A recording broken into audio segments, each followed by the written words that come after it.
Para sa ating talakayan ngayon, pag-uusapan natin ang isang balita na talagang yumanig sa mundo ng online content, ang biglaang pagkawala ng isang taong tumulong sa pagbuo nito. Isang kuya na nagpabago sa buhay ko. Grabe no, ganyan kalaki ang impact niya na ganyan ang sasabihin ng isang kapwa creator tungkol sa kanya. Bago natin himayin ang mga detalye, subukan muna nating unawain kung gaano kalalim ang naging epekto niya sa kanyang community. Sobrang bigat, di ba? Isang nakakagimbal na pagkawala. Kasi ngayon, nagluluksa ang buong online community sa pagpanaw ng isa sa mga itinuturing nilang haligi. Para sa marami, hindi lang siya basta content creator eh.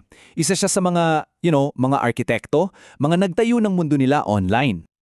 So sino nga ba si Day Library?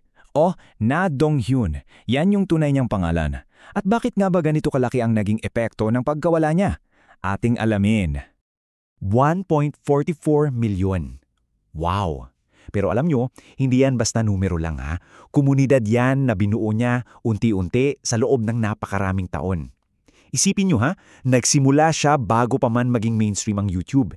Kaya yung ganyang karaming loyal followers, nako, yan yung patunay kung gaano kalaki ang marka na iniwan niya.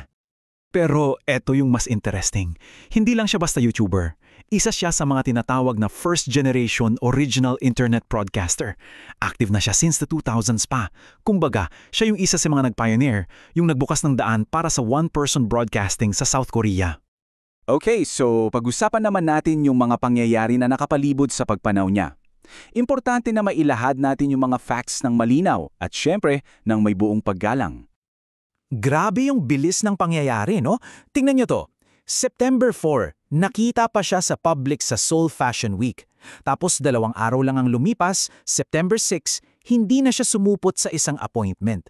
Doon na nag-alala yung isang kakilala niya, tumawag ng pulis. At sa araw din yon, natagpuan siyang walang buhay. Yung pagiging biglaan nun, yun yung lalong nakakabigla sa lahat. So ano nga ba ang naging sanhi ng biglaan niyang pagpanaw?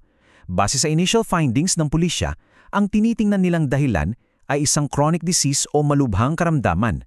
Pero syempre, hinihintay pa rin yung official result ng autopsy para makumpirma talaga ang lahat. At syempre, pagkatapos ng malungkot na balita, bumuhos talaga yung pagmamahal at pakikiramay mula sa komunidad na tinulungan niyang buin.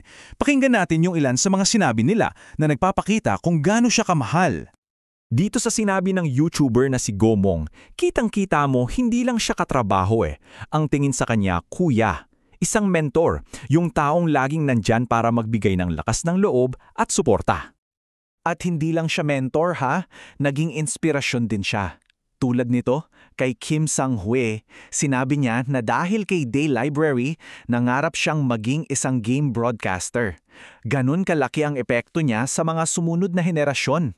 Dahil sa kanya, naniwala yung iba na, uy, kaya ko rin to. Okay, at gayon, punta tayo sa isang medyo personal at talagang nakakaantig na parte ng kwento niya. Isang bagay na para sa akin ay sobrang nagsasabi kung anong klaseng tao siya. So, yung kwento nila ng kapwa niya YouTuber na si Yumdeng, kakaiba talaga. 8 taon silang kasal, tapos naghiwalay sila last year lang, 2023. Pero yung pagtatapos ng kasal nila, hindi pala yun ang katapusan ng lahat. Kasi may isang pangyayari sa huling mga sandali niya na talagang, wow! Yan mismo yung sinabi nila nung naghiwalay sila. Ang linaw, di ba?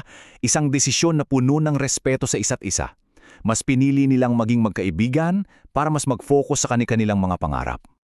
At dito mo talaga makikita kung gaano kalalim yung pinagsamahan nila. Ang dating asawa niya, si Yumdeng, ang tumayong chief mourner sa burol niya. Alam nyo, sa Korean culture, napakalaking responsibilidad niyan. Usually, para lang yan sa pinakamalapit na kapamilya. Kaya yung pagtayo niya doon, grabe, yun yung pinakamalakas na simbolo ng pagmamahal at respeto na nanatili hanggang sa pinakahuling sandali. Kaya ayun, iniiwan tayo nito ng isang malalim na tanong, di ba? Sa mundong nating pa-digital ng pa-digital, paano ba natin sinusukat yung legacy ng mga taong tulad ni Day Library? Sila yung mga tahimik na nagtayo ng mga komunidad, nagbukas ng mga pinto para sa kulturang ine-enjoy natin ngayon. Paano natin sila bibigyan ng pamang pagkikilala?